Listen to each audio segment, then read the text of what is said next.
Greetings, brothers and sisters in Christ. It's good to be back here in the studio. You'll notice it's a little bit different. I've got a couple of different things changed around. Hopefully everything works for you. We're going to see how things work on this first video and what difference it all makes. And so we're going to be looking today at the lectionary readings for this week, which is Deuteronomy 30. We're going to look at the Psalm, which is Psalm 119. We're going to look at 1 Corinthians 3 and Matthew chapter 5. And so we're going to do those things, and we're going to jump right into it. And so we're going to see how I'm going to probably be doing a couple different things with the videos now that I'm kind of back in the studio and sort of remade it and working on a couple different things.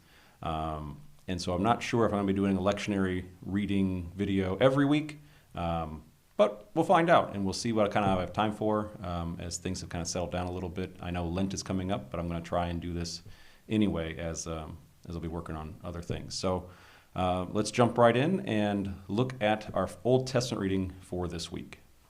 So I've got a different setup here. So this is the reading on my iPad. And so hopefully it is visible and easy to read, and I can do fun stuff on the screen, like I can draw on the screen, and I can change things and highlight things on the screen, and I can have I can erase things on the screen because I don't really need my scribbles on it. So we'll see how much you guys like that. Obviously, I'm going to probably do just doodling all over the place. So let's look at the text first. It's going to be verses 15 to 20. So it's this last part of chapter 30 in Deuteronomy. It is part of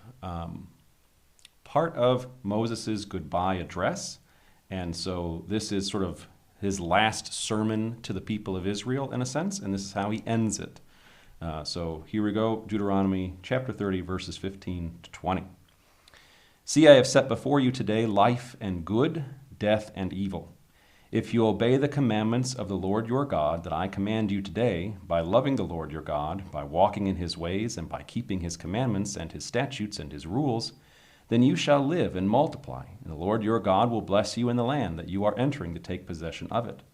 But if your heart turns away and you will not hear, but are drawn away to worship other gods and serve them, I declare to you today that you shall surely perish. You shall not live long in the land that you are going over the Jordan to enter and possess. I call heaven and earth to witness against you today, that I have set before you life and death, blessing and curse. Therefore choose life, that you and your offspring may live, loving the Lord your God, obeying his voice, and holding fast to him. For he is your life and length of days, that you may dwell in the land that the Lord swore to your fathers, to Abraham, to Isaac, and to Jacob, to give them. Okay. So, I haven't tried this. There we go. I'll put myself in the little corner there. This text causes a couple of things for me to come to mind. One is the two ways literature. So, in the early church, there is a document called the Didache, which is the teaching of the 12 apostles. And the title is shortened in the Greek to Didache, which means teaching. And it begins in a similar way. There are two ways to life, or two ways to live, one of life and one of death, one of goodness and one of evil, one of sort of a righteousness and sin. It's a contrast. It's basically saying there's a right way and a wrong way. One will lead to life, one will lead to death. And the right way consists of following the instruction on the Sermon on the Mount, following the instructions of the Ten Commandments, of the law, of the teaching of Christ. And so these sort of things are put before as the way of life, and then the way of evil, you have a list of different kinds of sins, different things like that.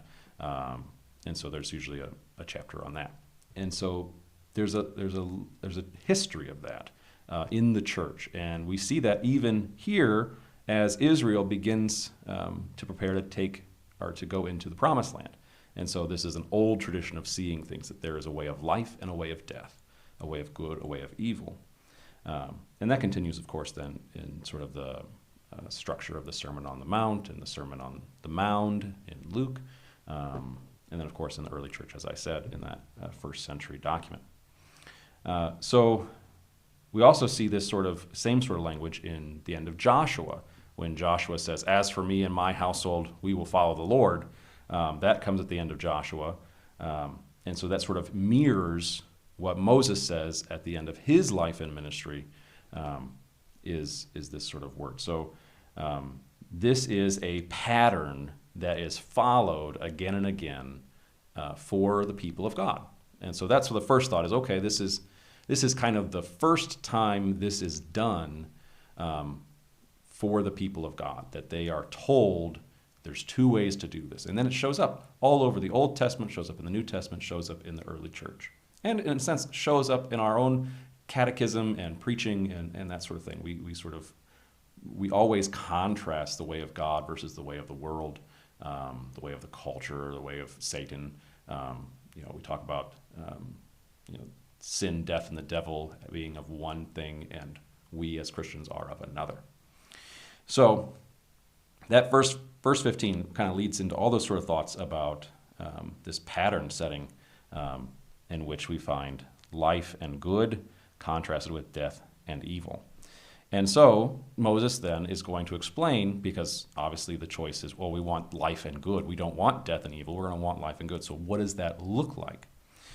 And so we have verse 16, "If you obey the commandments of Yahweh your God that I command you today, by loving the Lord," so by loving the Lord, by walking in his ways, by keeping his commandments, statutes, and rules, "then you shall live." And so we sort of see this, the "if you obey," and we see that "if," and it's a conditional statement, right? So if you do this, then this will occur. We sort of understand that if-then logic, which that then comes right here. So that if-then is connected. So if you do this, then you shall live and multiply, and the Lord your God will bless you in the land that you are entering to take possession of it. Now, this can be taken in a lot of different ways, because you can go off the deep end and say, the more faithful I am, the more God's going to bless me, right? So you can do the prosperity gospel, Joel Osteen kind of stuff, where if you have enough faith, then God's going to bless you forever. It'll bless you in the land. You'll live a long life and that sort of thing. And so we have to be careful with how we deal with the if-thens in Scripture, because if we don't properly understand either the requirements or the condition, we're not going to necessarily, and we have to then understand the result. And so the first thing to keep in mind in looking at this passage is that Moses is specifically talking about the Sinai covenant. He's talking about the contract made with the people of God at Sinai. So when they leave Egypt, God takes them to the Red Sea. They go down to Mount Sinai. There they gather. There the Ten Commandments are given. There the instructions for the people about how they are to worship are given. The people make the golden calf, of course, and that sort of ruins the whole thing. And then they get that sorted out. The Ten Commandments are the tablet of stone is re-given. By the way, I mentioned in the sermon, I'm trying to say Decalogue more than I am Ten Commandments. Old habits are hard to break. And so that Sinai covenant then is what we typically will call a conditional covenant. And by that, I mean there are unconditional promises and there are conditional promises. An unconditional promise is God will never destroy the earth again through a flood. He makes that promise to Noah. An unconditional promise is that there will be a king through the line of David that will reign forever. Christ is going to come. Promise to Abraham that he will be a blessing to all generations, and that through him will come Christ, who then does save the whole world. That's an unconditional promise. No matter what Abraham did, no matter what Isaac did, no matter what Jacob did, there was going to be a descendant who was going to bless the whole world. It didn't matter what they did. Sinai, on the other hand, is different. Sinai is a conditional covenant. It's a condition. It's on the condition that you follow the way of God and be his people. Otherwise, the reward, that is peaceful and prosperous life in the promised land, will be taken away. And so what we have here is kind of a similar kind of sort of situation as our own lives, in that we have unconditional promises from God, right? Christ is for us, that we are his people. We have been like baptism is an unconditional promise. God works regardless of who we are, what we are, the state of our sin. It's an unconditional kind of promise. But we also recognize that there is a conditional aspect to our faith, and that we are unconditionally promised this relationship with God through baptism, through the Lord's Supper. And so we have these unconditional promises of this relationship, but there's a conditional aspect to it as well, in that we can lose our salvation. We can lose the promised land of the new heavens and new earth when we stray so far that we cease being God's people. And that's sort of the risk then that we see in the story of the Old Testament, is how long patience, what kind of steadfast love does God have as we see the failures and faults of his people, and yet he still brings them the promise, he still forgives. So there's that sort of wonderful hope there in the Old Testament. But also, we see it all fall apart. We see there's a breaking point. We see where, for example, in Ezekiel, where God leaves the temple. He said, I'm out of here because there's no faithful worship happening in this land anymore. I'm not being worshiped in my own house. And so he takes off. It also, there's somewhat good news in that too, in that he does sort of, it's a message of hope for the exiles, in that God is not only found in a one building. So when they're stuck in Babylon, it's not as if they can't worship God. They can, because God's not particularly located in this one place at this one time. He can, in a sense, he can travel, right? He's not a local God. He is a universal God. And so there's a little bit of both law and gospel there, where I'm leaving the temple, my house, this place that you have called my home, that you have worshiped me for centuries, and I'm leaving. My presence is no longer going to be here.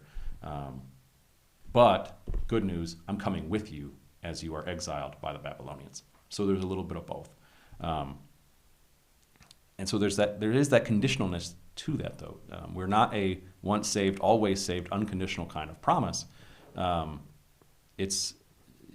It can be lost, and we probably have known people who have gone so far away from the church, so far away from Christ, that there's no way to say that, oh yes, they are Christians, they are faithful people in the body of Christ, and that's disappointing.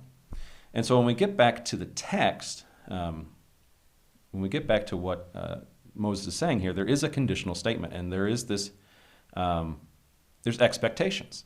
And that's the part of conditions. There's expectations to fulfill. And those expectations are obedience. Obedience to the commandments of the Lord your God, of Yahweh your God. And so the things, so if you want to expand on what does it mean to obey the commandments of the Lord your God, it means loving the Lord your God, walking in his ways, and keeping his commandments, statutes, and rules. So there's three words there: commandments, statutes, and rules. I'm going to change color because I can. So here we have statutes, rules, commandments, right? So those are three different words for the Lord's instruction. I want to definitely stick with instruction and not law. We are obeying his commandments of the Lord, but these commandments are instruction more than they are sort of law and rule. And I talked about this a little bit in the sermon yesterday, or on Sunday, which is yesterday for me, but I don't know when you're watching this, about how we phrase things determines sort of how we understand them, what our concept of them is. And so if we're only talking about law, we're always talking about this relationship of obedience. And I want us to sort of shift to this idea of instruction rather than obedience. Not that it removes the obligation, but it understands where that obligation comes from. It comes from a place of relationship and love, not a place of power and authority. And that makes a huge difference. And especially in our culture and in our own sort of lives, it just makes a difference. So then we have these sort of things, these different types of instructions. There's different There's different things that God has instructed his people for. And so, if you do these things, you'll live and multiply. The Lord your God will bless you in the land that you are entering to take possession of it. So there is this relationship of obedience to prosperity, but it's not as direct as others sort of, when you push that too far, it sort of is, well, if you're not perfect, then you're not going to get blessings, or if you try harder, then God will bless you with more money. Like you take that kernel of a relationship that results in blessing and prosperity into a contract of give and take, quid pro quo, business transaction. I did this for you, now you have to give this to me. And this is also where it's helpful to think about instruction, in that as you think about instruction, what happens when you don't follow the directions, don't follow the instructions? Things get harder. Things are more difficult. And so when we think about God's instruction more like that of, if my dad tells me how to do something that I don't know how to do, and then I don't do it the way he tells me and it breaks a thing, that's on me, right? That's my fault that things aren't going well because I didn't obey the instruction. The relationship is damaged because I didn't listen. And I wasn't as prosperous as I could have been because I broke the thing I'm trying to fix or trying to do. And so when you think about it as law, then you have this sort of idea of punishment and wrath and, prison or, soldiers coming and knocking at your door kind of thing. And that's not quite what we're getting after here. This is a different sort of thing because it begins with that loving the Lord your God. And so that's a service, that's a allegiance to God. Moving forward in the text, but if your heart turns away, so here is, this is the if you don't do the conditional, here's what's going to happen. If it turns away and you will not hear, so your heart is turning away and you will not hear. This not hear part being becoming deaf, and this deafness is tied into this next part, drawn away to worship other gods. These other gods are idols, of course, like the golden calf, or like Dagon, and we find in 1 Samuel, or other sort of gods have these sort of carven idols, these graven images, right? And a key aspect of those graven images, those idols, is that they don't speak and they don't hear. And so when Moses is warning about you will not hear, you have gone deaf, you have become like your idol. And that's a general principle of the Old Testament. You become what you worship. And so if you're worshiping idols, you're worshiping other gods, you're going to begin to become deaf and blind and mute. And so as you serve them, don't be surprised if you stop hearing the word. And so I declare to you today that you shall surely perish, because you're not going to receive the blessing that was the result of faithfulness. You shall not live long in the land you're going over, you're to enter and possess. And so we get this. And then at 19, what's interesting here, and I think I've called upon this before when I preached the Old Testament lesson recently, that God, or Moses calls heaven and earth to witness. And so he calls creation to witness against the people if things go poorly. And that's exactly what happens later on in the prophets. The prophets call upon the mountains and the heaven and the earth and the foundations of the world to witness against the Israelites, to witness against God's people. And because this Sinai covenant was made with heaven and earth as witnesses. And so we see that in Exodus 20 to 30 or so. This sort of establishment of the covenant is made before witnesses, because a contract needs witnesses. And the witnesses are our creation. And so that's what heaven and earth is witnessing against, and we see that later on in the Old Testament when there's debate between God and man, that God isn't doing his part, that God isn't living up to his obligations, that God is asking too much of us. God can call upon heaven and earth to witness against against the people. And so, what are they witnessing? They're witnessing this setting before. I've set before you two choices. I've set before you two options, life and death, blessing and curse. And therefore choose life. Now, that you and your offspring may live, loving the Lord your God, obeying his voice, holding fast to him, for he is your life and length of days.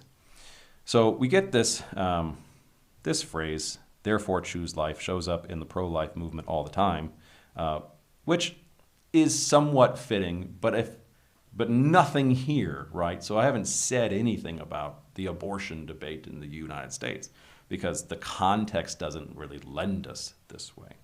When we see this sort of phrase, therefore choose life or choose life, what we're actually talking about, the context of that passage, of this thing, is the fullness of God's instruction. Now, obviously, in the fullness of God's instruction, if you look through the instruction, the moral rules and statutes and commandments that God has given to us through Exodus, through Deuteronomy, you will find prohibitions against child sacrifice, for example. That shows up. And so it's not out of the realm of questions. But we also, as I talked about before, and when we first started, this idea of choosing life versus death, the two ways pattern that we find in Deuteronomy, we find in Joshua, we find in the Gospels, and then we find in the early church. In the Didache, it actually does list abortion as a way of evil in the two ways. So either choosing life or choosing death.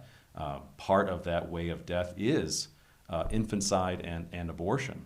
It's listed in that early church document in the first century. So if anyone ever says, the church is just making this up, this is just an issue of the last 75 years. No, from as early on as 100 AD, the church is making sure that its people know this is out of bounds.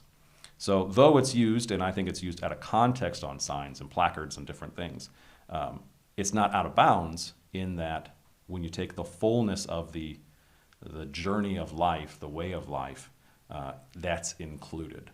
But there's more than that included, right? It's not just a single issue kind of phrase. So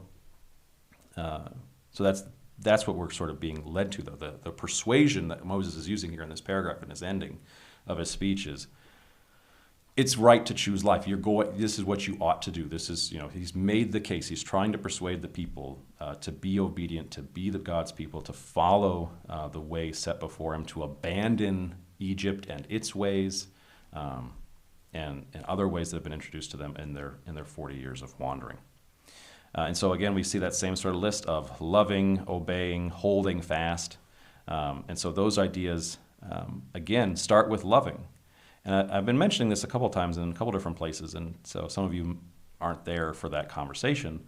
But I've been talking a lot about how obedience seems to always flow out of a loving relationship, the work of God. And so, why do we love the Lord? That is stemming from the idea that that we've been saved by God, that God has acted on our behalf already. And because he's acted on our behalf, we then respond to that action. And that love is a response to what God has already done. We've changed our allegiance. And I sort of want that idea of allegiance to sort of be the first thing we think of when we think of loving God, right? So our culture, when we talk about love, is a feeling. It's an emotion. We praise God with our heart, and it's sort of this emotional word. And I want it to be more of an action word, because that's what love is in both the ancient Hebrew and the ancient Greek context. It's not a feeling-oriented word, but an action-oriented word. And so I think our English word of allegiance works really well to kind of understand that concept, that we have an allegiance to God, and that in that allegiance we act out of that allegiance. We do things for the benefit of the one we have given our allegiance to. So that idea of obedience and allegiance comes from God's actions on our behalf. He is our rescuer, our redeemer. He has saved us from Egypt. He saved us from slavery. He saved us from the Moabites, the Canaanites, the Perizzites. He saved us from the curse of Balaam. He saved us. The list goes on as we continue to go through the Old Testament. He saved us from our sins. He saved us from the devil. He saved us from death and damnation. These are the things he saved us from, and out of that, we have this response of allegiance. He's the one we want to follow. He's the one that we want to walk behind. And so that sort of idea is what's going on here.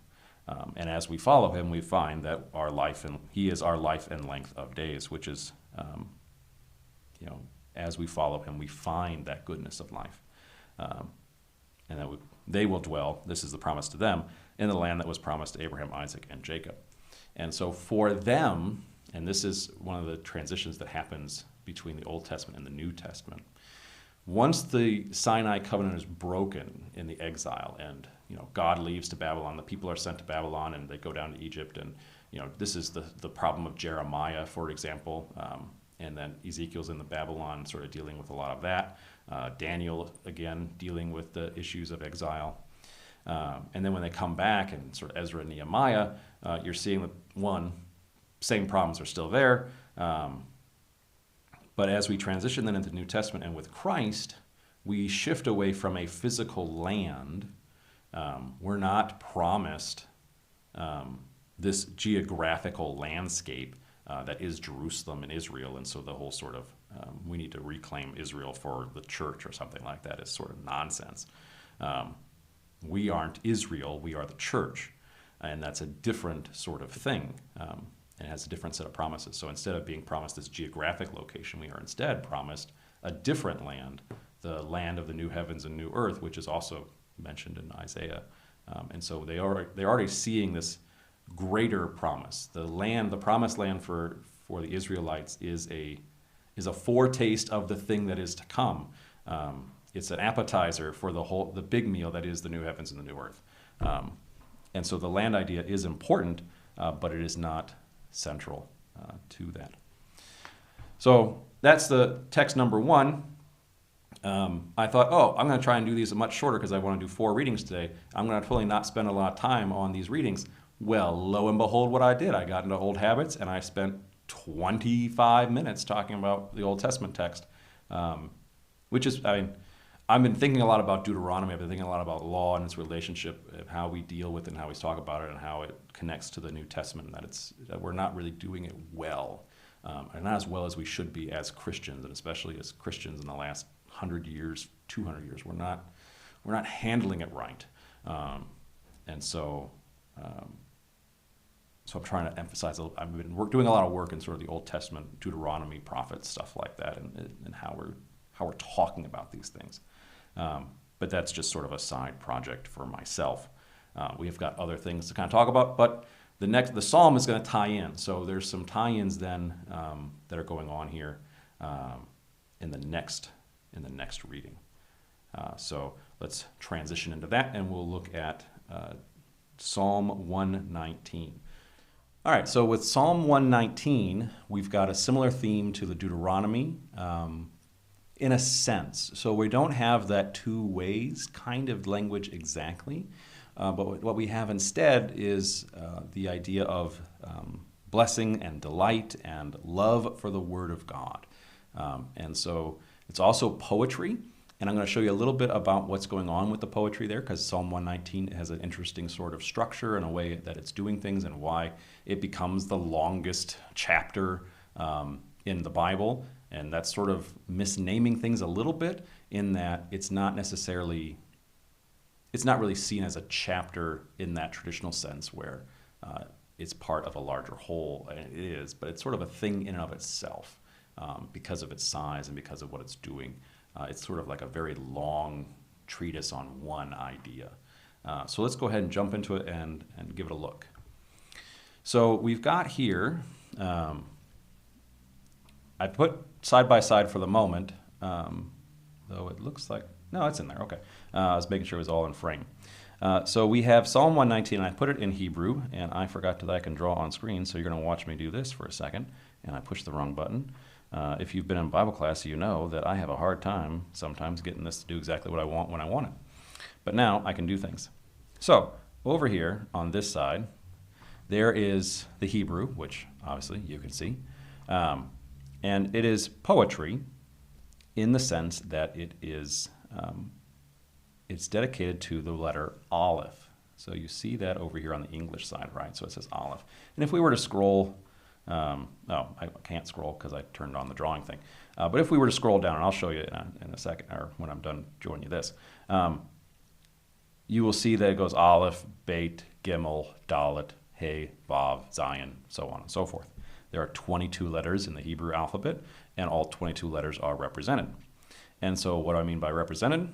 Well, in Psalm 119, each section is 8 verses, and each verse begins with the Hebrew letter of that section. And so the Hebrew Aleph is right here, right here, right here, right here, right here, right here, right here, and right here in verse 8. It's sneaking there on the screen. Though I'm blocking it, if I take myself off, it's right here. There it is. So the Aleph is there at the beginning of each verse line. The Aleph is a fun letter in that it is it's a silent letter. I know I drew it like an X, but it's because I'm using a tablet. And my handwriting for Hebrew is okay. If I wanted to do it slightly different, this doesn't really matter to any of you. There's more of a traditional Aleph-looking letter. And so it's actually a silent letter. It doesn't have a sound of its own. Instead, what it often is, it's a vowel holder. This is going to be a slight tangent on the Hebrew language, but it's, you know, the first thing you learn in Hebrew class on your first day is that Aleph doesn't have a sound. And so instead what happens is all these vowel markers, so I'm going to highlight these things down here, all these little dots and patterns of dots are the vowels down below the letters.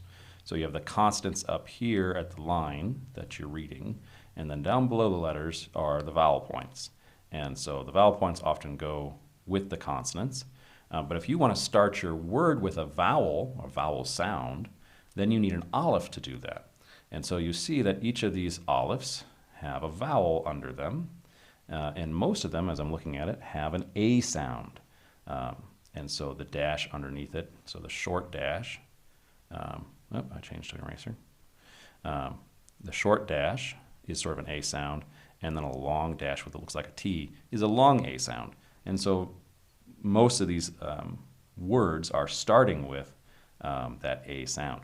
Now, if you're really observant, and if my screen wasn't covering it, if you look at verse 7, there isn't anything underneath the Aleph. So what's going on there? Why is it there?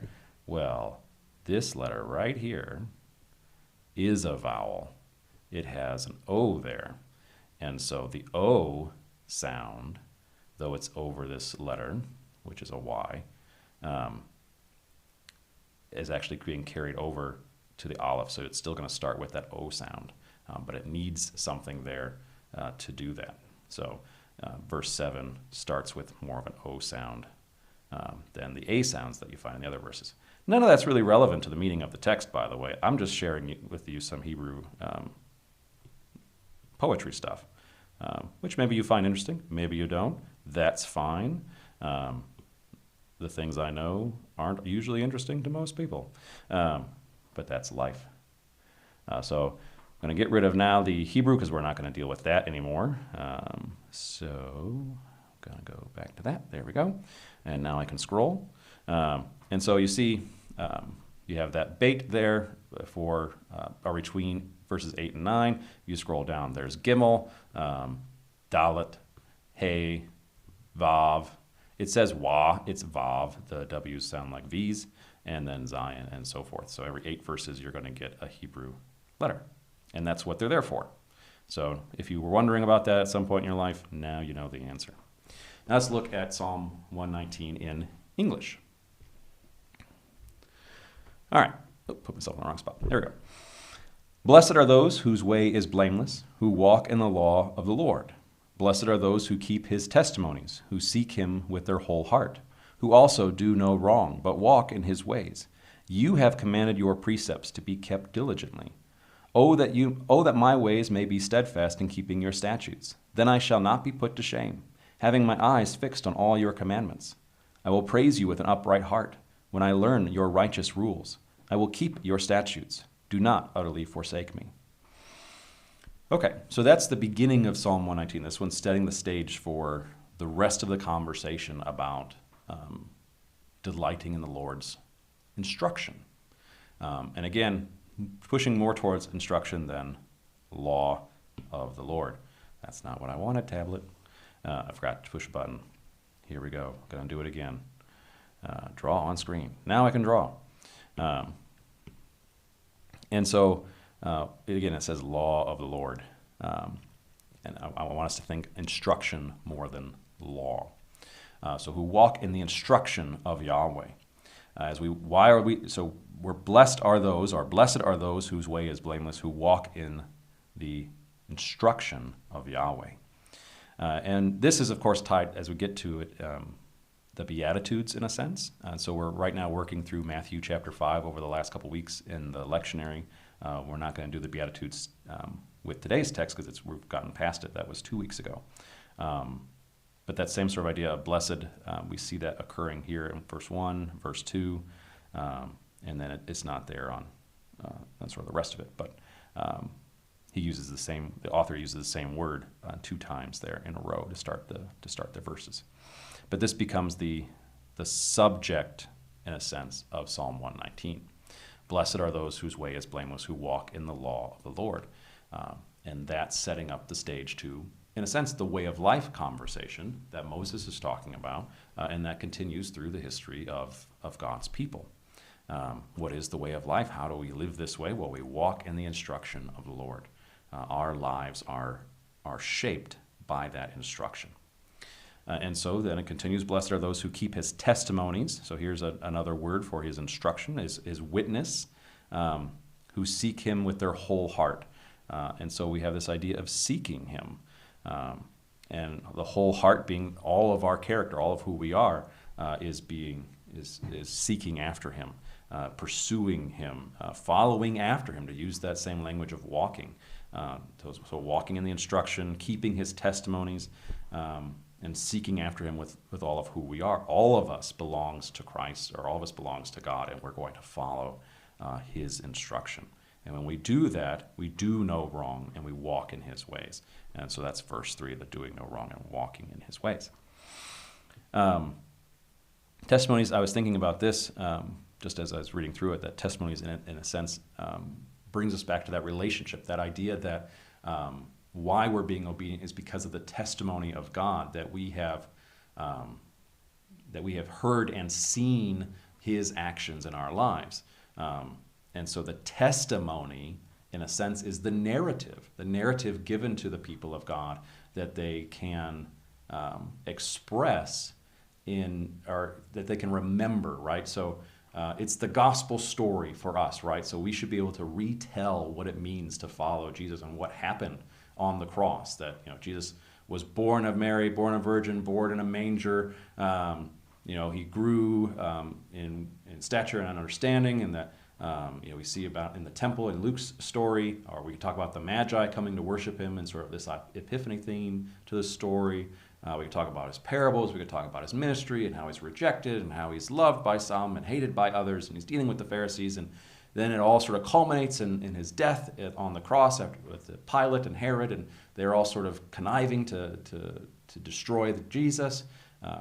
And then he's risen from the dead. And that's the great news, is that now death has no power over him, sin has no power over him, and he gives that power to his people, and that we too are brought into that story, right? So there's a testimony about the story of God. And they can do the same thing with Israel and Egypt. They can do the same thing about, it begins with Abraham taken out of Ur, and he's this pagan worshiper, but God brings him into this covenant relationship. And talk about Israel, or of Isaac and Jacob, and we could talk then jump forward to slavery in Egypt, and we can jump to the giving of the 10 Commandments, the Sinai covenant. We can sort of retell stories, these testimonies of God's actions. And so when we keep his testimonies, when we remember these testimonies, it makes a difference to our lives about how we see things, how we view our relationship with God. Moving forward then to verse 4, You have commanded your precepts to be kept diligently. In other words, he's not just talking to talk, right? So these things are meant to be kept. He's instructing us with purpose, and so he expects these things to be to be followed, which of course makes sense. God's not just talking to talk. As parents, there's this idea that maybe our kids just do think we're just saying things out loud to say things out loud, and that we don't actually expect them to hurry up, to tie their shoes, to get their coat on, to get out into the car, to get ready for school. That we're just talking to talk, and we don't actually want things to be kept diligently. All parents can recognize that sort of phenomenon. And sometimes we do that to God, right? God has given us his word. He's given us this action, these great things, this love, this relationship. And when he speaks to us, we tune him out. And we just think he's talking to talk. But sometimes, the preacher's like that. We think the preacher's just talking to talk. And sometimes he's making, hour-long videos about 4 texts, and he's just talking to talk. But you clicked the link, all right? Let's just put it that way. You saw the video length when you clicked it. Verse 5, "Oh, that my ways may be steadfast in keeping your statutes." Here's a prayer. That's what this is. Oh, that my ways may be steadfast in keeping your statutes. This "oh," it's an address, right? So when we say, "Oh, Lord," the "oh," using a grammatical term, is the vocative. It's calling out. It's a prayer. "Oh, that my ways may be steadfast in keeping your statutes." It's our prayer, right? So we're recognizing in verses 1 to 4 both the benefit and the requirement. And so in verse 5, we're praying for the ability to do so. We're praying that we may be steadfast in keeping our statutes. And then we see the result. We're confessing the result, that I won't be put to shame, that having my eyes fixed on all your commandments, I will praise you with an upright heart. When I learn your righteous rules. And so we see this sort of result here of the prayer. So we have a prayer, and then we have its result, or at least its expected result, which we can sort of hold on to. And this is the problem, in that I have to, when I have to scroll down, all my drawings disappear, which is okay. It's just not ideal, I'd like to have my little chicken scratch stay on the screen for a little bit longer. But it's fine. And so we were talking about commandments. This is the prayer. And stop being the eraser. That this is the prayer. There we go. And then this is the result. And so I'll praise you with an upright heart when I learn your righteous rules. I will keep your statutes. Do not utterly forsake me. And this is also a prayer, in a sense, right? So it's a promise. I will keep your statutes. So there's a promise. Do not utterly forsake me. That's a prayer. It's a prayer which recognizes limitation, right? We know what's right to do. We know we want to walk with the Lord. We know we'll be blessed if we do. We want to keep his testimonies. We want to seek him with our whole heart. We want to do no wrong. You've commanded it. We want to keep it diligently. We recognize these realities. However, we then pray because we recognize our own limitation. Oh, that my ways may be steadfast in keeping your statutes. Right? If you can help me with that, I know that I'll not be put to shame. I'll have my eyes fixed. I'll be able to praise you. I'll learn these are the things that will happen. I'll keep your statutes. That's my goal. But I'm gonna fail, so please don't forsake me. I will continue to turn to you, right? So, I want to jump into a side topic, but I've already been talking for too long. But that's okay. It'll come up again. I don't have to say everything I think of on these videos. But if you ask me, you have to remember the Latin phrase, oratio, tentatio, meditatio, and then I can tell you all about it, but not today. It has to do with Luther and his reading of Psalm 119 and how we in our Christian life are driven to the Word and to prayer and then out into life and struggle, and then we come back to the word in prayer and in meditation. So you're going to get a longer conversation on that at a later date. It's in my plan, but it is not for today. So that is Psalm 119. We've got that one wrapped up, so we're going to shift over to 1 Corinthians 3, and then we're going to go over to Matthew chapter 5. All right, so the epistle lesson for this week is from 1 Corinthians chapter 3, and it's verses 1 to 9. This chapter, this section kind of directly addresses some division that's going on in the Corinthian church. If you've read through 1 Corinthians before, or you've heard it kind of preached, you'll know that there's sort of this division among personalities. So they've had several different apostles come through their city, and they've all preached the gospel, they've all preached Christ, but people are sort of dividing themselves by group, by person, by personality. And so Paul is directly addressing that issue here in the text, and then sort of puts forward the overall arching goal here. And so let's look at verses 1 to 9 on this text. So it begins, "But I, brothers, could not address you as spiritual people, but as people of the flesh, as infants in Christ. I fed you with milk, not solid food, for you were not ready for it. And even now you are not ready, not yet ready, for you are still of the flesh. For while there is jealousy and strife among you, are you not of the flesh and behaving only in a human way? For when one says, 'I follow Paul,' and another, 'I follow Apollos,' are you not being merely human? What then is Apollos? What is Paul? Servants through whom you believed as the Lord assigned to each. I planted, Apollos watered, but God gave the growth. So neither he who plants nor he who waters is anything, but only God who gives the growth. He who plants and he who waters are one, and each will receive his wages according to his labor. For we are God's fellow workers. You are God's field, God's building." Okay, so let's turn things on like I'm supposed to. I can now draw on the screen. There we go. So we're doing from 3:1 here to 9. And luckily, my little picture there is off to the side and not in the way. So it begins, "But I, brothers," so he's addressing them as brothers. Again, that's a term of endearment. And it is brothers and sisters. It's a gender-neutral term. But he still considers them brothers in Christ. So even with this sin, Paul is not sort of disregarding or getting rid of them, discarding. So I could not address you as spiritual people. Here he's talking about his time in Corinth preaching.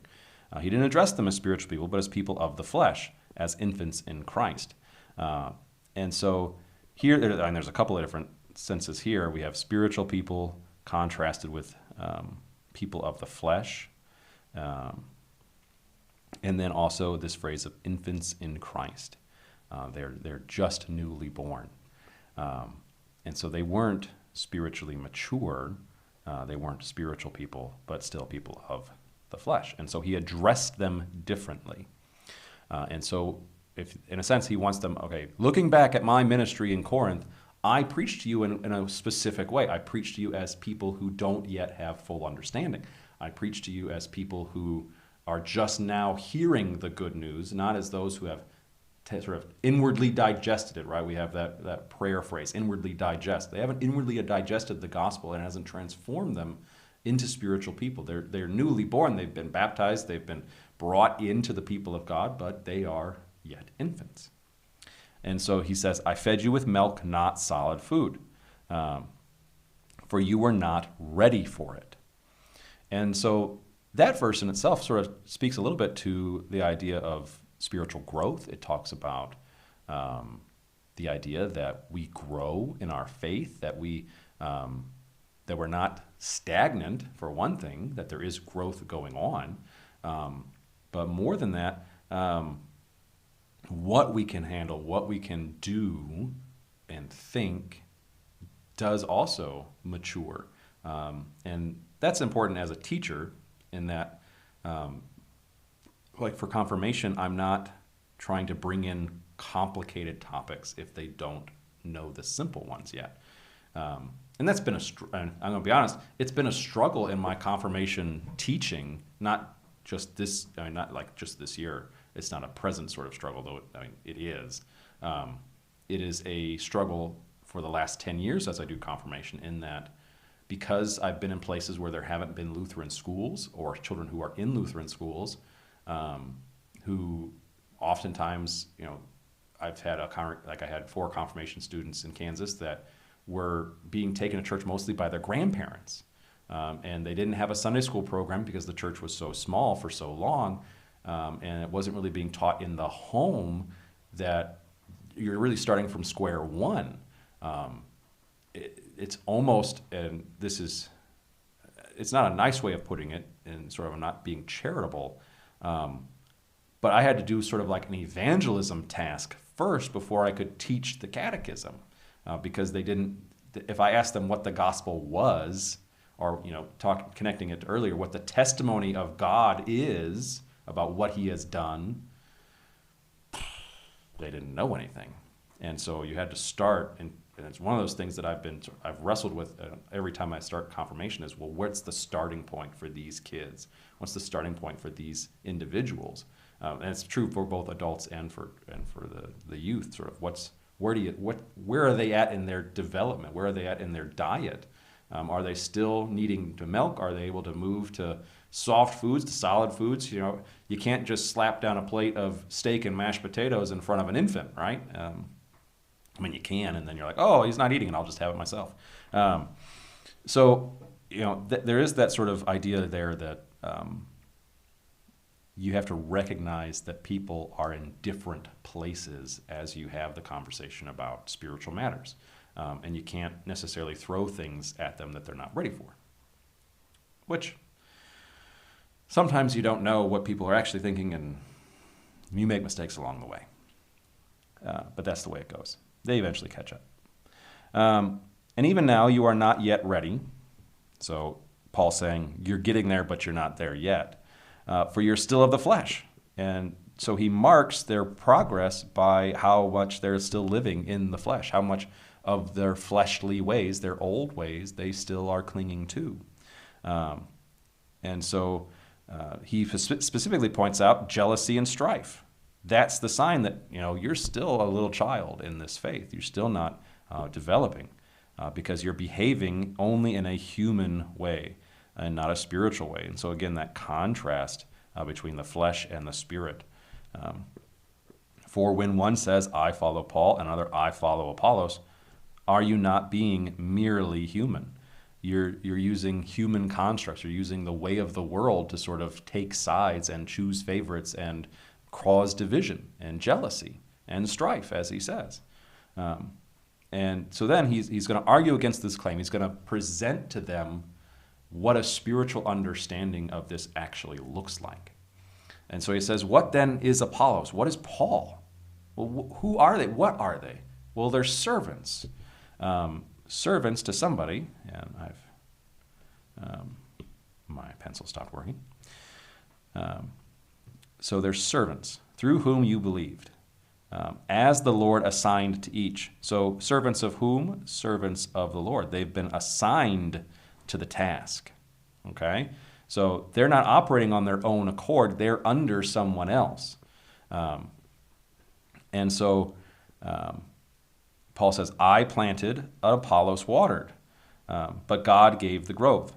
And so planting, watering, but God gives the growth. And this is such a huge concept in evangelism. It's a huge concept in discipleship and spiritual formation, that, and it's one of those pastoral things that we have to, as pastors, have to keep in mind all the time, is that I'm not responsible for the growth.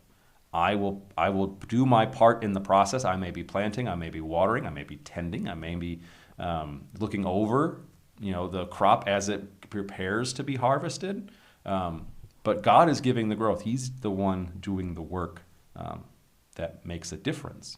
I'm doing the exterior things, taking care of the things that I'm able to, that I've been tasked with or assigned. But I'm not responsible for the growth. And that puts the weight of spiritual maturity gets taken off my shoulders. if someone falls into sin, it's not my fault that, I preached this sermon over here and they weren't paying attention and then they do the very thing I said not to do. That's not my fault. Or if I haven't preached on a topic for, 3 or 4 months and then someone falls into that sin, is it my fault because I didn't preach it as regularly as, that person needed? I'm doing the task that's assigned to me. God's giving the growth. And so that responsibility is not mine. And so it doesn't, that weight of responsibility doesn't crush me. So neither he who plants nor he who waters is anything. That's right. I'm not part of the formula. You're not part of the formula necessarily when we're talking about causing growth. Only God gives the growth. So he says that twice. But God gave the growth, and only God who gives the growth. So it's not like there's any other participants. There's only one. Only God is doing the growing. He who plants and he who waters are one. In other words, all the servants you've ever had teaching you the word are just one. They're all doing the same assigned task. And so this is supposed to prevent that cult of personality that happens in churches. And it happens in churches all the time, and especially happens in churches where you have a pastor who's been there 20 plus years. The guys who've been there for 5 years don't usually have a cult of personality following them. It takes time to sort of be that pastor's flock kind of idea. And so the longevity kind of creates that cult of personality, and that's just because you've grown together. There's a sharedness of experience going on that creates that. And of course, you can have in other places that you can have a charismatic pastor that sort of people just sort of flock to. I wouldn't know anything about that, and so that's kind of a joke, kind of not a joke. I don't try to create a cult of personality around myself. That's weird to me because the focus is on Christ who gives the growth. I'm just a servant.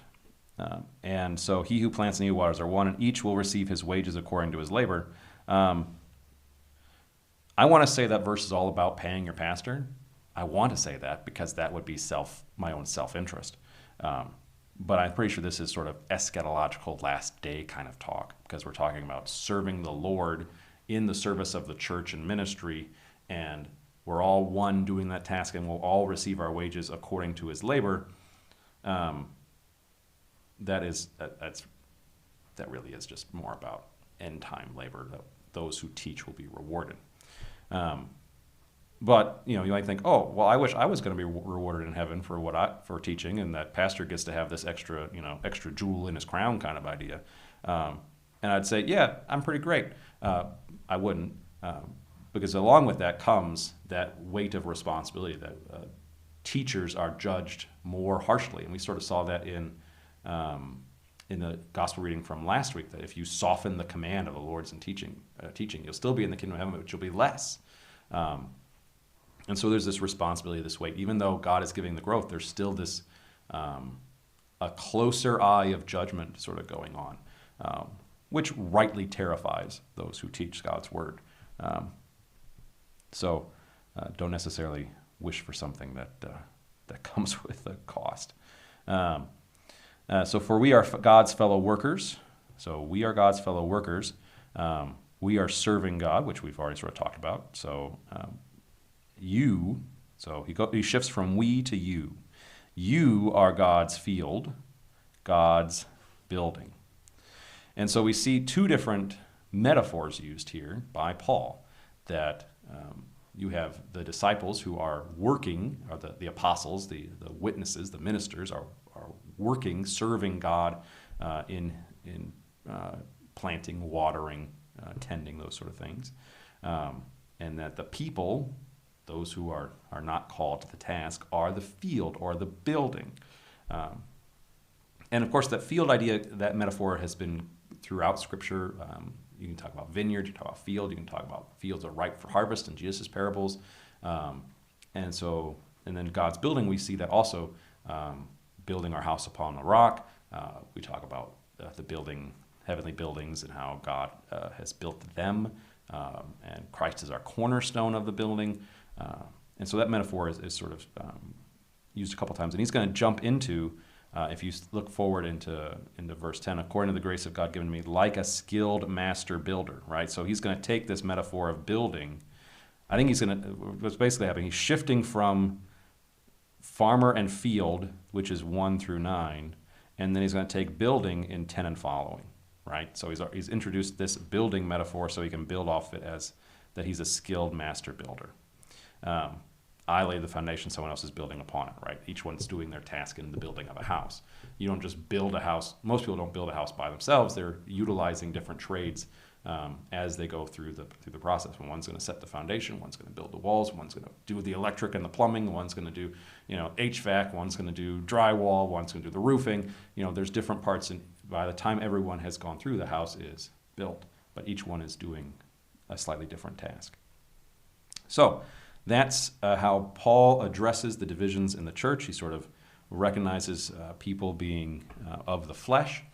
And one of the things, and this was one of the cautions of this text, and I mentioned the last time I preached this text was 3 or 4 years ago, and I mentioned that when talking about spiritual maturity, we have to be careful not to make maturity be the thing we're good at.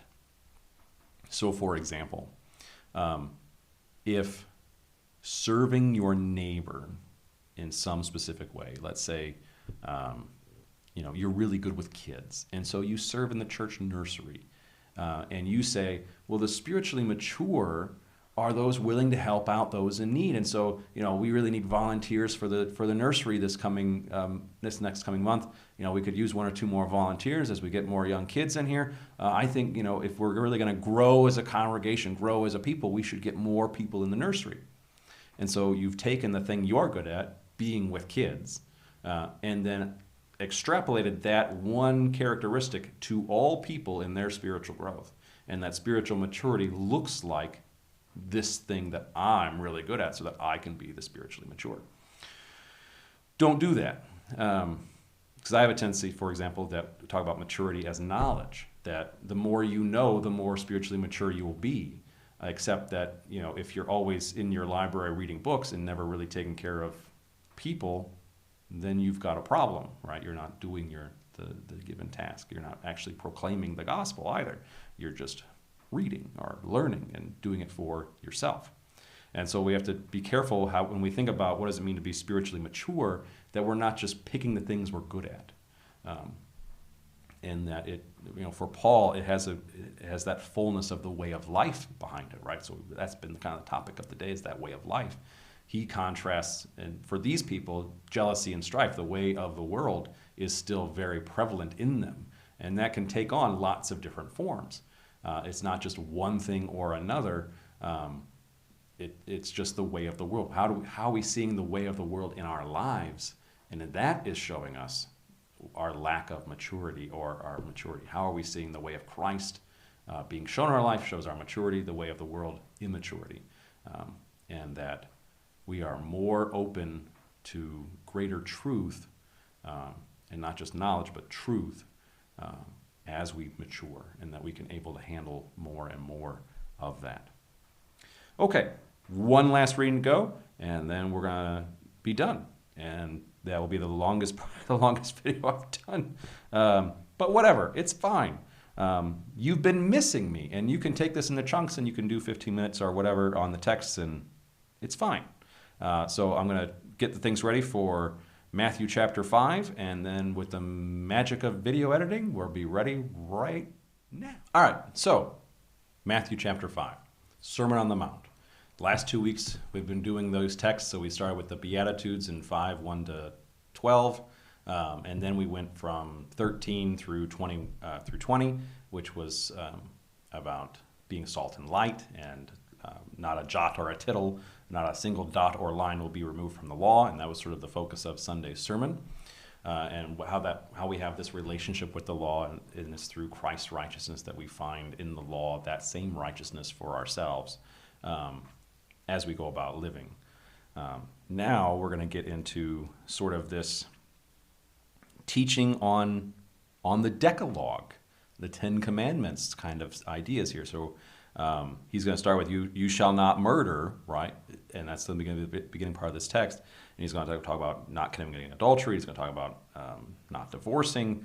You shall not swear falsely. So he's going to take these instructions of the Decalogue and expand upon them. And so the Pharisees and the scribes, the teachers, were expanding on these rules too, but not in the way that Jesus is doing it. So in a sense, sometimes when we expand or teach laws, and especially sort of in the context of that 17 to 20, where we teach people not to necessarily follow them, we will sometimes not expand, but shrink. And so we'll talk about, divorcing your wife and marrying someone else because she burned dinner one too many times, that's not adultery because you've got yourself married. You divorced and then you got remarried and now you have a new wife, and so you're not committing adultery because you're still married, and with no regard to the first wife and that first relationship and how that is adultery. And so we're going to see that how Jesus mentions divorce in this text. And it's sort of that idea that Jesus is expanding, is sort of showing that the law means more than they're taking it for. That there's greater meaning in these commandments, these rules, these stipulations, these testimonies, this instruction of God. It's not just don't do this and then try and narrow and figure out how you can get around the commandments. It's an all-encompassing kind of thing, which is what Jesus is trying to show that discipleship is. It's not a one and done. It's not a quick and easy. It's an all-encompassing, life-encompassing way of life that then leads to life, and that everything else is leading to death. So let's look at the text. Here it is. I'm going to do it a little bit. I'm going to do it chunks at a time, just so I'm not messing with the pencil drawing and stuff like that on the tablet. So you have heard that it was said to those of old, you shall not murder, and whoever murders will be liable to judgment. But I say to you that everyone who is angry with his brother will be liable to judgment. Whoever insults his brother will be liable to the council, and whoever says, you fool, will be liable to the hell of fire. So if you are offering your gift at the altar and there remember that your brother has something against you, leave your gift there before the altar and go. First be reconciled to your brother, and then come and offer your gift. Come to terms quickly with your accuser while you are going with him to court, lest your accuser hand you over to the judge and the judge to the guard, and you be put in prison. Truly I say to you, you will never get out until you have paid the last penny. And so that's 21 to 26. And so as we look at that section, we see Jesus is starting to talk about murder, and then he moves to anger, and then he moves to speech with insults. And so we have thought, word, and deed. So thought, word, and deed. And we use that in our confession, right? So in the beginning of service, in the confession and absolution, I have sinned against you in thought, word, and deed. Here is where this concept comes from. And I use this concept in confirmation with the idea of coarse, fine, and finest. So talking about sandpaper here. This is if you were to take a little round piece of sandpaper. So if you take a piece of sandpaper and you rub it against a painted wall, you will have different marks depending on how coarse it is. So if you take 60 grit sandpaper and rub it against a painted surface, you're going to see what's behind that surface. It's going to take the paint off the wall. If you get 120 grit, 150 grit, right? It's a little finer sandpaper. You rub it against the wall, it's not going to take as much paint off, but it's still going to be noticeable. You're still going to see not as big as scratches as the 60 grit, but you're still going to see marks on the wall. But if you get like a 400 grit sandpaper, or 1,000 grit sandpaper, something ridiculously fine, and you just push it on the wall, you might not see it in the same way that you saw that fine sandpaper.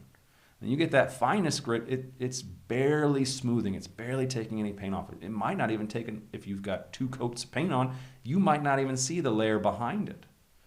And so that finest sandpaper is often hidden. It's still making an impact. It's still making a mark on the wall, but it's less perceptible. You can't quite see it as easily as that coarse sin, right? And yet it's still a sin. It's still leaving a mark on the wall. And so that idea of coarse, fine, finest, thought, word, and deed is really emphasized in that confirmation instruction with the kids about seeing that, just because we're thinking something or just because we say something and we don't actually do the thing doesn't mean we're not breaking the commandment. We're not breaking the instruction. When God says do not murder, it means more than just stabbing somebody in class. It means not even thinking about being angry, not even using our words to express the kind of feelings we have in that moment of anger and bitterness. And so it's more than just the coarse things, the obvious things, the extremes, right? There's plenty of sin that comes before the extreme that needs to be addressed. And so when we're talking about expanding and contracting sin, like we're trying to shrink sin down so it's easier to follow versus expanding sin out, and so it sort of encompasses everything, that's the distinction that Jesus is bringing into this conversation, that he's expanding the way of life into every aspect of who we are: thoughts, words, actions, thoughts, words, and deeds. Okay, so moving forward, then we see the instruction to not be angry, not to use our words against our neighbor, and then a push to reconcile. Right. So when we look at 23, so if you are offering your gift at the altar and there remember that your brother has something against you, leave your gift there before the altar and go. Go and be reconciled. First be reconciled. That's what the pursuit is, right? When we come to worship God, we should be at peace with our neighbor, because it's impossible to have peace with God when you don't have peace with your neighbor. Because you're receiving forgiveness, you're receiving reconciliation with God through the absolution, through the word proclaimed, and yet while you're worshiping, while you're offering sacrifice, while you're coming up to the Lord's table, if you think that, if you're constantly thinking about the person who's wronged you, who's gone against you, then you don't have the peace that's supposed to be present while you're doing these things. And so that reconciliation is supposed to come first. And sometimes we do that in our worship services, and I don't, because I don't like it, and because the meaning is usually so far away from the actual practice that it doesn't accomplish what we're trying to accomplish. But it's the sharing of the peace, right? So I'm sure you've maybe been in churches or you've seen churches who do this, that there's a sharing of the peace sometimes before the service starts, so that you can share the peace before you confess your sin and receive absolution. Sometimes they'll do it between the service of the word and the service of the sacrament. So before we enter into the service of the sacrament, we do the sharing of the peace, because that's sort of post-prayer into the service, and so is that transition point, kind of post-offering sometimes. And sometimes there's a pre-offering, so maybe post-sermon, pre-offering sharing of the peace, because then it's before you give an offering that you have, in a sense, walked around, made sure you were reconciled with everybody else. And that's the point of the sharing of the peace, is that you will go and approach your brother or sister who has caused division, who needs to be reconciled with. And so that's what's supposed to be going on there. And it always devolves into shaking hands, talking about the game, greeting each other, giving each other a hug. Oh, I missed you. How's the kids doing? It becomes an act of fellowship rather than an act of reconciliation. And the two are different. There's a time for fellowship, and how that fellowship is expressed, especially in the Lord's Supper, for example. That's what the chief act of a communal, one-body fellowship kind of idea, not just shaking hands and getting updates on somebody's mother or niece or whatever. And there's a time and place for that. But the sharing of the peace is meant as a time of reconciliation. It's meant to leave your pew and go find the guy who you argued with at the voters' meeting and make sure that the two of you are reconciled. It's not, sports and family update kind of thing. And it almost always is that. Wherever I've been, that's sort of what it is. And it just doesn't seem like a fruitful practice. Because then it's sort of saying fellowship is found here in the shaking of hands and not at the Lord's Supper, which is its chief sort of thing. So if I'm going to emphasize fellowship, I'm going to do so at the Lord's table. If I'm going to emphasize reconciliation, that'll probably be in the confession absolution sort of time frame. But that's a side tangent about why I don't do sharing of the peace, because I don't think we're good enough at reconciling to actually accomplish what we're supposed to be doing. And you're like, well, maybe we should practice more. And I'm like, well, maybe we should. Are you going to, do the thing I told you to do? Well, no. Okay. Then you just want to shake hands and say hi to everybody. Or take attendance in your mind and keep track of who's there and who's not so that you can remember later on and, hold it against them, which would be the opposite of what we're commanded to do. Anyway, then we get this instruction here about reconciling before you reach the judge, because the judge can be corrupt. That's a problem in the world, right? Especially in civil lawsuits in Jesus' day. It's not everything is sort of tried fairly. If it's a civil lawsuit, it's between two parties and it's not murder or theft, you can pay off the judge and get the case and get the result that you want. And a lot of people could do that. If there was a lawsuit and you had money, you could pay off the judge, and no matter whether or not the guy was innocent or in the wrong, the judge will still hand you over to the guard and put you in prison. So this, one, it's practical, and two, don't let it get so far. Don't let the rift between you and a brother in Christ get so far that he wants to hand you over to a judge and get it sorted out. Instead, while you're there, before you get there, reconcile and find that peace. Because putting reconciliation in another person's hands, it's not going to be. You're going to pay every last penny. Okay. All right. So that's that section. Let's move forward to lust and divorce. And so here we have, you have heard that it was said, again, similar opening introduction, you shall not commit adultery. But I say to you that everyone who looks at a woman with lustful intent, that's a thought and a action, has already committed adultery with her in his heart. If your right eye causes you to sin, tear it out and throw it away, for it is better that you lose one of your members than that your whole body be thrown into hell. And if your right hand causes you to sin, cut it off and throw it away, for it is better that you lose one of your members than your whole body go into hell. It was also said, whoever divorces his wife, let him give her a certificate of divorce. But I say to you that everyone who divorces his wife, except on the ground of sexual immorality, makes her commit adultery. And whoever marries a divorced woman commits adultery. Okay, so we're going to stop there for the moment. It always goes to erase first. I don't understand. Okay. So, again, we have that thought, word, and deed. He's talking about in his heart. So this is a hidden kind of sin. It's not an obvious one, right? But you know it's happening. So we have this lustful intent. It's not just adultery, but lust, and because it affects your heart. You've already committed it inside your own heart, inside your own being. And so then, in 29 and 30, we have this radical teaching of Jesus, and we are so quick to not listen and to excuse ourselves from not cutting off our hands and gouging out our eyes. And whenever I teach this, and I've taught this before when I got here, a year and a half ago or 2 years or so. I've been here 4 years now. 4 years and 2 days I've been installed in this congregation. Yes, I keep track. I'm not counting down. But I remember teaching on the Sermon on the Mount as one of my first Bible studies. And so looking at this text, I often will say to the congregation, first let Jesus be right. Before you start explaining away verses 29 and 30, you have to let him be right because he's the Son of God.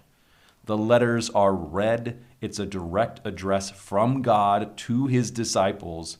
You have to assume he's right and then interpret the passage. Your disposition towards the text must be one of faithfulness. You can't just decide that Jesus doesn't really mean it, right? You can't go that route as your first move. You have to understand what Jesus is saying in its context and as a faithful disciple before you start saying, well, you don't really have to gouge out an eye and cut off an arm, right? So what does he mean by this? Well, when we think about this text and gouging out eyes and cutting off hands, we have to think about, and I'm going to use the word we used earlier, allegiance. Where is your allegiance, and what is pulling you away from that allegiance, right? So as you think about your actions, your way of life, and your spiritual maturity, like as we're talking about with Paul, are you being of the flesh, or are you being of a spiritual nature? Are you living the way of life, or are you living the way of death? Are you living the way of good or of evil? Where is that tension, and what's causing that tension in your life? If you have no tension, great, wonderful. You're probably not really thinking too hard about it, but there's sin in your life, obviously. And so what you do then, and how you address that, is you recognize the tension and you recognize its cost, right? So if you're examining the cost of the tension, and the cost is going to be leading you into damnation, is it worth holding on to? Or is it worth cutting out? Now, as we think about that, one of the things to make note of is that we are, I lost my train of thought because the light was beeping over here, flashing over here. I don't have to worry about it because it's fine. Nothing's going to happen. But it made me lose my train of thought. So as we're thinking about this, the cost of things, right, in comparison, what is a hand? What is your hand, the cost of your hand compared to the eternal life in heaven? What is an eye in comparison to eternal life in heaven? What is this body in comparison to the reward that's been promised? And so it's a matter of perspective, first and foremost. Do we have a proper perspective when it comes to the life we live in Christ and under Christ?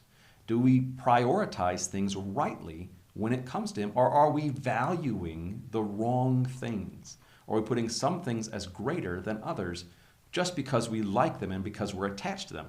I like my eyes. I like my hands. I want to keep them.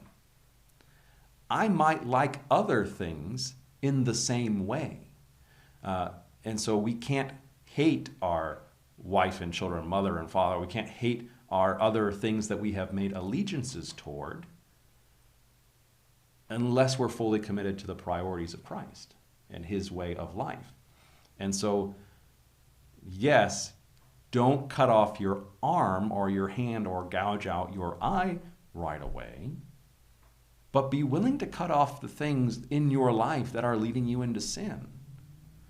If you're, for example, let's say you're dealing with alcoholism and you drive by to work every day, you're driving by the liquor store, you're driving by the bar that you go to after work, and that drive is a temptation every time. Every time you drive by the store, every time you drive by the bar, you're thinking about all the good times you had there, and it's sort of leading you into this direction. Well, start driving a different way home. Don't go past these, in a sense, as we use in the contemporary language, these triggers, right? These things that make you think of these things that drive you then into temptation, drive you into doubt, drive you into these things that are bad for you. So cut them out. And this might include friends who lead you down a path of adultery, of alcoholism, of murder, of hatred, of all these sort of things. If these are the things, if you're examining your life and these are the things driving you away from that way of life, that way of goodness, then they need to be removed. And yes, it will have a cost. It may have a staggering cost. But in comparison to what you may lose if you continue to follow down that path, then the value is small, and you have to recognize it as such. So that's that passage. We have to let it be right, and we have to understand that it's recognizing, by using this sort of extreme example, it's recognizing the extreme cost of cutting things important to us out. Cutting off an arm or a hand might be easier than cutting off that friend. that companion, that person in your life who's leading you astray. That action, that activity that you have grown to love, that you've become addicted to. It might be easier to gouge out an eye than it is to cut that out. And so that's the sort of fullness, that's the Word of God in its, without being watered down. And that's what we kind of want to avoid. We're not trying to water it down. We're trying to recognize the extremity in which we're willing to go to cut the things that are evil in our lives out and to follow God in his ways. I want to, in a sense, kind of talk a little bit about the divorce passage, but not too much. I've done it before, like 2 or 3 weeks ago when it came up in Luke. But I'll simply say this. When we talk about it in a way, when we talk about divorce and in the church, and we talk about the ground of divorce, the grounding of it, when it's allowed, except on grounds of sexual immorality sort of idea, that we have these 2 or 3 reasons in which we can divorce people and that it's allowed, is wrong. And I say it's wrong not because I'm not looking at the text right here in front of my face. I'm wrong. It's wrong because you're not understanding what the passage is saying. You're being the Pharisee is what you're doing when you're doing that. You're shrinking down the law so that you can get around it again. Now, I used the extreme example about the divorcing your wife because she burned dinner one too many times, which was a recorded reason in the past, which is why you might often hear that sort of reason for divorce. But the issue is not whether or not you're divorcing for the right reason. That if you're doing it for the right reason, that it's going to be acceptable to God. That it's never going to be, it's never not going to be breaking the commandment on adultery. It's never not going to be that. And I'm using a double negative so that that there's no way around breaking that commandment when you get a divorce. There's no way around it.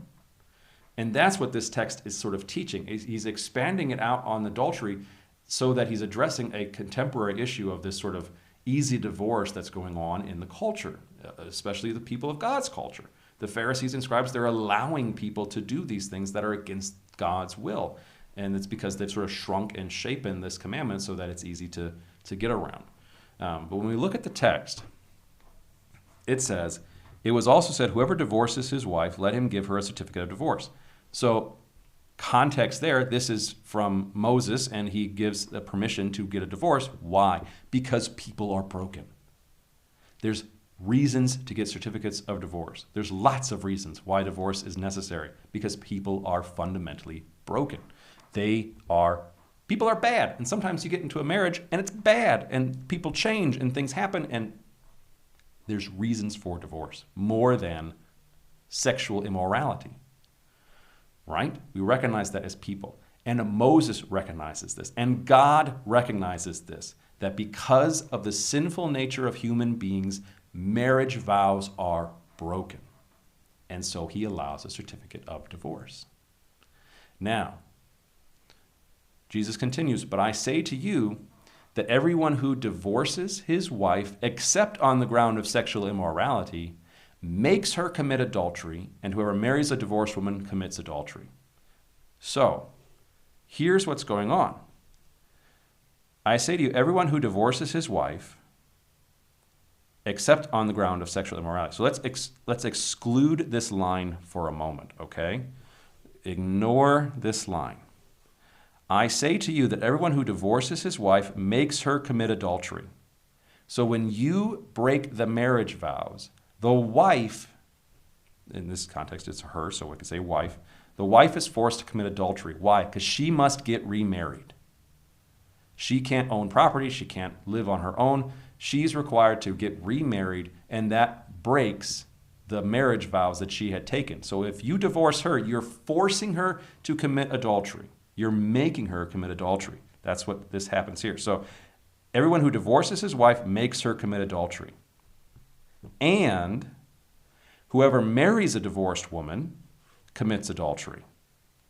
So if you marry a woman who's divorced, you yourself, so this is from the man's perspective, if the male has found a woman to marry and she's divorced, but she's she has been abstinent in her divorce, right?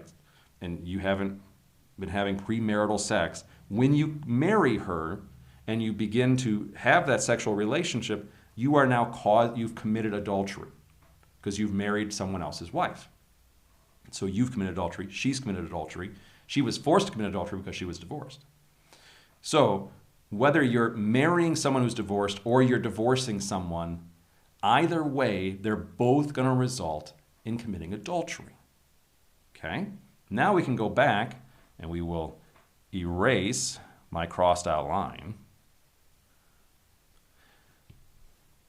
But I say to you that everyone who divorces his wife, except on the ground of sexual immorality, makes her commit adultery. So, if you're divorcing your wife for adultery, you haven't made her commit adultery. That's where the except fits in. It's not that, it's acceptable if she's committed adultery. No. If she's already committed adultery, then she jumped the gun, right? It's not your fault that she's committed adultery. But no matter what happens from here on out, people will be committing adultery. And that's bad. It does not negate the need for divorce, but we recognize it as a sin in the divorce, that the divorce has caused adultery to either occur before the divorce or it will necessitate it after the divorce. Now, why do I take time on this? One, counseling people who have been divorced always feel bad about it, even when they were justified in their divorce. 100% of the time. But because they are justified, or maybe they don't feel justified in their divorce because of that guilt and sin, they think this marriage, it's just for me, it's selfish, it's a selfish sort of thing. I know I'm sinning against God, and now I'm starting my marriage in sin, right? And so this understanding, and I blame the Catholic Church, I blame poor exegesis, I blame poor context understanding of what's going on in this sermon, because it's easier just to say, if you divorce for any reason outside of sexual immorality, it's bad. It's bad all the time. It's always going to result in a breaking of the commandment. Always. Divorce always leads to the breaking of the sixth commandment. You're always going to commit adultery. Always. Every time. There's no getting around it. Does that mean don't get divorced? No. It just means every time you get divorced, there's sin in the equation, and we need to address it. We need to confront it. We need to get forgiveness for it. So even if you're not at fault, if you're being abused, your life is in danger, the life of the children are in danger, and it's good that you're getting a divorce. It's good that you're separating yourself from that danger. There's still sin there because you've broken a commandment. You've broken vows to God. You've committed adultery. You're either doing it yourself or you're forcing the other person to go get married with someone else, and they're going to have to commit adultery because of your actions. In other words, sin's in the world regardless, and sin's in every situation, and if we address it and we recognize that sin is all-encompassing and we don't try and narrow it down and try and fit it so we can get around it, we can come to God and ask and receive absolution in this way of life sort of understanding of things. Okay, moving forward. We now have the last little bit. I'm going to scroll here. I'm going to turn on the tablet. There we go. And we're going all the way to 37. So we've just got this little section right here on oaths. Dun, dun, dun, dun. I always hit the wrong thing. So we're doing this section right here. Again, you have heard that it was said to those of old, you shall not swear falsely, but shall perform to the Lord what you have sworn. But I say to you, do not take an oath at all, either by heaven, for it is the throne of God, or by the earth, for it is his footstool, or by Jerusalem, for it is the city of the great king. And do not take an oath by your head, for you cannot make one hair white or black. Let what you say be simply yes or no. Anything more than this comes from evil. Simply be yes or no. What does that mean? It means that, one, we should be of a trustworthy character, that we should be understanding of what it means to be honest and truthful, and that we can simply say yes or no to things, and that we don't have to swear an oath because we are already well trusted. There's that part of it. The second part is more of sort of like a spiritual part in which we recognize we don't have power over these things. And we shouldn't have to call witnesses in for ourselves or make an oath on things we don't have power over. So, it sounds as if, people are making oaths to the throne of God. They're making oaths upon the earth. They're making oaths, by Jerusalem, I will do this. Or, we sort of see this in movies and media at times, by my mother, right? On my mother's life, I promise you, that sort of idea that we can somehow have control over our mother's life and that she would be stricken dead if we are in fact lying. That's not in our power, that's not in our control. And so Jesus is basically saying, don't call upon things that you don't actually have control over, because then you've lied again. You've lied not only about what you've said, but you've lied about your power over the things that you've made an oath to. If I can't destroy Jerusalem, if I can't, on the life of my mother, I don't have control over those things. And so why would I swear upon them if when I break the oath, there's no consequence, right? So you're, in a sense, lying twice while trying to tell the truth. And so instead, yes or no.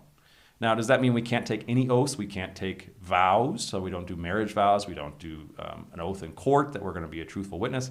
Do we not do those things?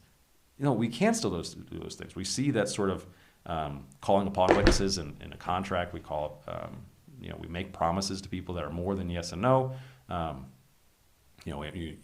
With your mortgage contract, there's a lot more said there than just yes or no. And so those kind of things are still done, but there's a recognition that we're not adding sin upon sin, which is sort of the whole idea with the divorce section a moment ago, that we're not adding sin on top of sin, that we're not only doing this in one way, but then we're, because of the way we're doing it, we're adding an additional level of sin. And so that's sort of how that fits there at the end about oaths and what we've sworn and how we make promises, that we're not adding sin upon our own lies, and we're not making things worse in the way that we swear and make oaths. So those are the texts for this week. I think this is going to be a giant video, and I don't know, maybe you're happy about that. I always feel like people don't want to hear me talk for this long, but at the same time, you got a pause button. You can take a bathroom break. I'm still be here because it's a video. So I hope you enjoyed this. I hope it was worth your time. I'm not exactly sure what I'm going to preach on. I think it's probably going to be a little bit of the gospel lesson. I'm wavering. I'm not going to do the Old Testament stuff because that was a little bit in last week's theme, a little bit in that sort of territory. So it's either going to be Corinthians or Matthew, and I'm trying to sort out which topic I want to talk about a little bit more. Obviously, with Matthew 5, that gospel reading is so large, I have to kind of narrow that down even in its focus. So I can't just pick the whole text and preach on it because I've already talked about it for 35 minutes. I can't do a sermon in 35. I can do a sermon in 35 minutes, but no, I'm going to lose people. So I don't know, but there's the text. You've heard it explained by me. So till the next video, I don't know when it'll be, but to the next one. Hope to see you then.